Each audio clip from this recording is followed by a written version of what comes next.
Last এমপির inactivity, যিনি এখন বিজেপিতে আছেন। 2 নম্বর ইস্যু হচ্ছে বাংলার সরকারের উন্নয়ন, মমতা বন্দ্যোপাধ্যায়ের উন্নয়ন।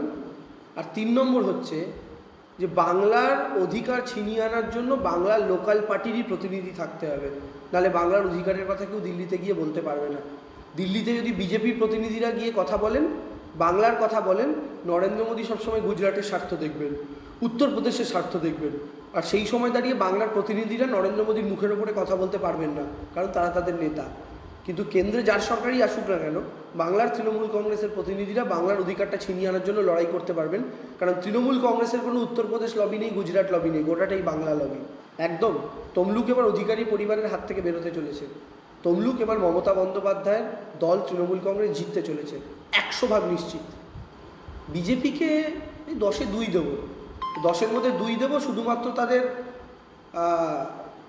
ব্র্যান্ডিংয়ের পেছনে তারা যে খরচ করছে, সেই কোটি কোটি টাকা খরচের কারণে 10-এ 2 দেবো। বাদবাকি আর কোনো যোগ্যতা তাদের নেই।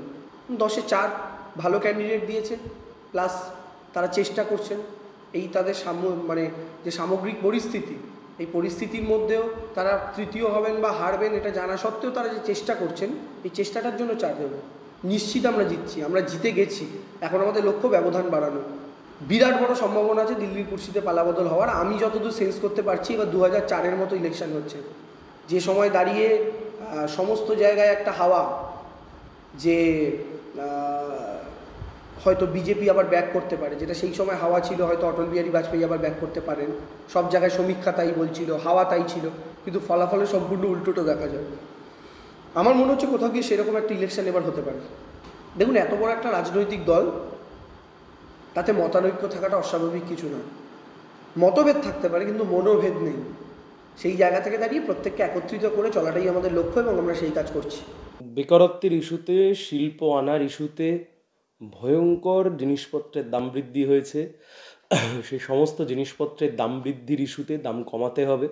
সবচাইতে মূল যে সমস্যা, সেই সমস্যা হচ্ছে বেকারত্বের সমস্যা। ইয়ং জেনারেশন, নতুন প্রজন্ম পড়াশোনা করবার পরে চাকরি পাচ্ছে না। হলদিয়া শিল্পাঞ্চল বামপন্থীরা তৈরি করেছিল, আমাদের সরকার তৈরি করেছিল। হলদিয়া শিল্পাঞ্চল শুভেন্দু অধিকারীর নেতৃত্বে গোটা হলদিয়া শিল্পাঞ্চল কার্যত আজকে শ্মশানে পরিণত হয়েছে। হলদিয়া শিল্পাঞ্চলে নতুন শিল্প তো আসেইনি, পুরনো শিল্পও হলদিয়া ছেড়ে চলে গেছে। ফলত ইস্যু খুব পরিষ্কার, চাকরির সন্ধান দিতে হবে। বাইরের রাজ্যে ছেলেমেয়েরা চলে যাচ্ছে, যদি না এখানে শিল্প কলকারখানা তৈরি করা যায়, হলদিয়াকে যদি নতুন করে না তৈরি করা যায়, বন্দরে যদি না ড্রেজিং করা যায়, সেখানে নতুন করে শিল্পের সম্ভাবনা, চাকরি, কর্মসংস্থান কোনো কিছুই সম্ভব না। এটাই আমাদের কাছে মূল ইস্যু। আর এর বাইরে যে ইস্যু, শুভেন্দু অধিকারী যেভাবে যখন তৃণমূল কংগ্রেসের নেতা ছিলেন সেই সময়তে যা অত্যাচার করেছেন আমাদের ওপরে, আমাদের লোকজন, কমরেডদের ওপরে, এখন উনি বিজেপিতে গিয়ে বিশাল বড় সৎ সাজতে চাইছেন। সৎ সেজে উনি বোঝাতে চাইছেন যে সিপিএমের লোকজন আসুক, এসে বিজেপিকে সমর্থন করুক। কিন্তু সেই শুভেন্দুবাবুই তো আজকে বিজেপির নেতা, যিনি তৃণমূলে থেকে ভয়ঙ্কর অত্যাচার নামিয়ে এনেছিলেন। ফলত কথা খুব পরিষ্কার, বামপন্থীদের শক্তি বৃদ্ধি করতে হবে, সিপিআইএমকে জেতাতে হবে। বাম গণতান্ত্রিক শক্তি, সেই শক্তিকে আরও শক্তিশালী করবার জন্য এই নির্বাচনে আমরা লড়ছি। 100% আশাবাদী। এত খাটছি, এত মানুষ এগিয়ে আসছেন, আর মানুষের কাছে তৃণমূল আর বিজেপিকে ভোট দেওয়ার জন্য তো কোনো কারণ নেই। এই যে শুভেন্দুবাবু এত গল্প দিলেন শেষ কয়েক বছর ধরে, যে অমুক তারিখে মুখ্যমন্ত্রীকে জেলে ঢোকাবো, অমুক তারিখে ভাইপোকে জেলে ঢোকাবো, কোথায় কি? ফলত সবাই আমরা বুঝতে পারছি যে ওপর তলায় একটা খেলা হয়ে রয়েছে। দিল্লির বিজেপির নেতাদের সাথে তৃণমূল কংগ্রেসের একটা বোঝাপড়া রয়েছে। নিচু তলায় তৃণমূল কংগ্রেসের কর্মীরা মার খাক, বিজেপির কর্মীরা মার খাক, ওপর তলায় সুন্দর সেটিং চলছে। আমি নাম্বার দেওয়ার কেউ নই, গণতান্ত্রিক প্রক্রিয়াতে লড়াই করছি। এখানে বিরোধী দল আছেন, তারা লড়ছেন, সে তারা তাদের মতো লড়বেন। নাম্বার সাধারণ যে 10-এ সিপিএমকে 4 দেবেন। ভালো হয়েছে, দেবে তো দেবে, আমরা কি করতে পারি?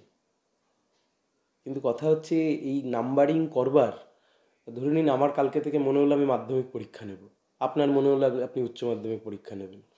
পাড়ার হাতুড়ে ডাক্তার আর তৃণমূল কংগ্রেসের দেওয়া নাম্বার, এই দুই সমান।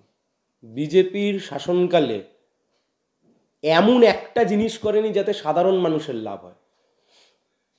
একটা জিনিসের দাম কমায়নি, পেট্রোল, ডিজেল, রান্নার গ্যাস, সার, ডলারের দাম বেড়ে গেছে, ভয়ঙ্কর জিনিসপত্রের দাম বেড়েছে, বিদেশ থেকে কালো টাকা আসেনি, কৃষকের দ্বিগুণ আয় হওয়ার কথা ছিল তা হয়নি, বেকার যুবকের চাকরি দেওয়ার কথা ছিল তা দেয়নি। ফলত সামগ্রিকভাবে মোদী সরকারকে ফেরানোর জন্য তো একটা কারণ লাগবে। কী সেই কারণ? কোনো কারণ তো নেই। এই পূর্ব মেদিনীপুরের বুকে একঝাঁক লোকের মনে হয়েছে যে তৃণমূল কংগ্রেসকে যদি হটাতে হয় তাহলে বিজেপিকে ভোট দেওয়া যেতে পারে।